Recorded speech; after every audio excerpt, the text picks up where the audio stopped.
I received a call from one of our staff who is a resident at this area about the explosion, and immediately we activated our emergency response team.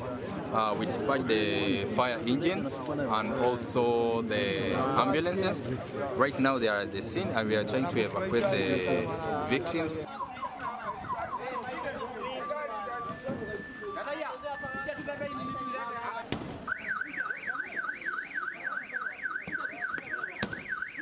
Ni kiwanda ile ya waizi 7 waizi, yani wanakamuaga gas, unaona maroli ikiingia inafiliwa gas inatoka.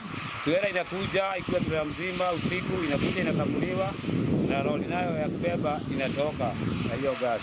So ni kazi imeendelea hapa miaka 4 kama miaka 10.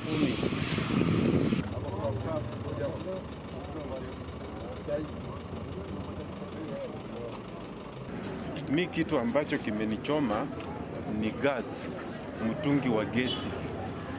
Ulikuwa mbele yangu, ukalipuka, ukanipiga, nikaanguka chini. So vile nilianguka chini, nikaanza kuchomeka. Na kwa sababu nilikuwa na nguvu, nikainuka na kuanza kukimbia.